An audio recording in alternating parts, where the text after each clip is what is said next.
Okay, so you're watching the news, and there's this news story of this house where a mob of 50 people stormed into the building.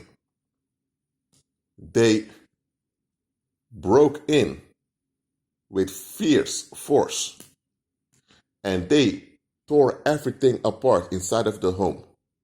And they all beat up the inhabitants of the home, including the wife and the children and the pets. And then they left. So you're horrified. You think, why would 50 people, 50 grown people, do something like this?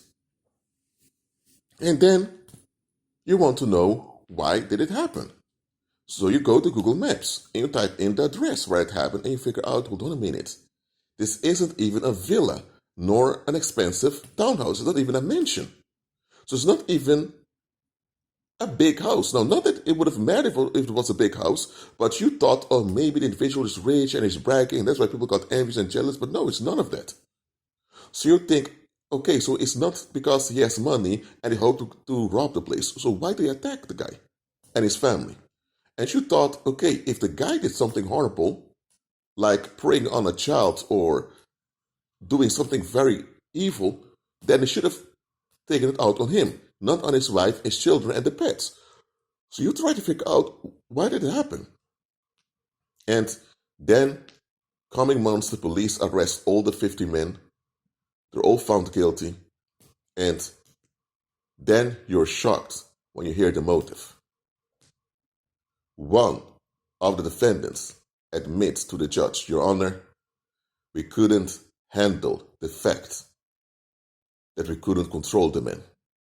We lost it. We felt hurt and rejected because he wouldn't allow us to control him. So we ganged up together and decided to take it out on him. Because we were thinking, who does he think he is that we can't control him? Is he so important that nobody can violate him? We couldn't handle that he wouldn't participate in our misery. We were upset that he was happy without our consent. So when you hear this on TV, you almost faint. You think, what? Just because you couldn't control someone. And by the way, why do you want to control someone else to begin with? Oh, because you're miserable. Because you're not looking for solutions in life. You just want to flee. So now because things are haunting you, you're miserable because you're not looking for solutions. Now you want to accompany your misery. And because you couldn't blackmail him into your misery, now you decide to escalate on him with the whole group. Now listen, commoners wouldn't be able to get away with openly storming your house, beating you up, and forcing you to comply with their misery. They wouldn't be able to do that. Because if they did, they would lose on the long term. They would lose their credibility, they would lose their good reputation, they would lose it all. So commoners do it differently.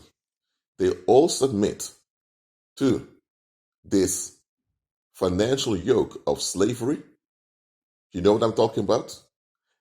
And because they're all subjected to this financial yoke of slavery, they have almost no options in life than to go to work every day and ask for permission to have 3 days. Now, why are they so eager to do this?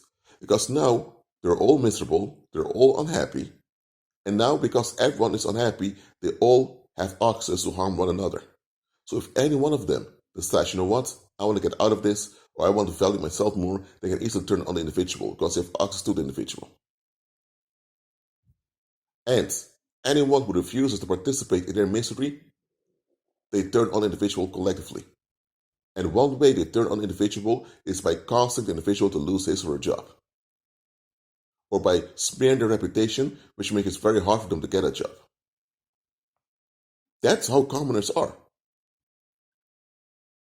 For them to play God and cling on to control is more important than their own long-term safety and long-term well-being.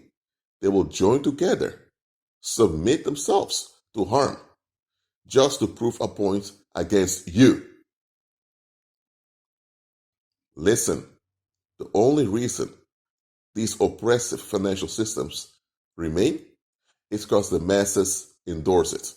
Now, why would the masses endorse a financial system that will not benefit them? It is because they want to prove a point against the people they target. They insist on having their own will validated at all costs. So, they end up endangering themselves just to prove a point against other people they don't like. They want the entitlement to dislike and hate and turn on other people. And that's why they want everyone to be under this financial yoke of slavery, because if you're not subjected to this financial yoke of slavery, you can easily walk away. You can easily stop going to work.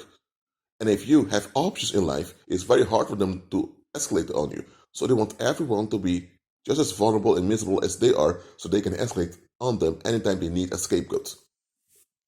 Sounds very weird, but that's how commoners are. So they don't want solutions. So don't waste your effort bringing solutions to them, because it's costing pearls before swine. Keep it on green with Christ.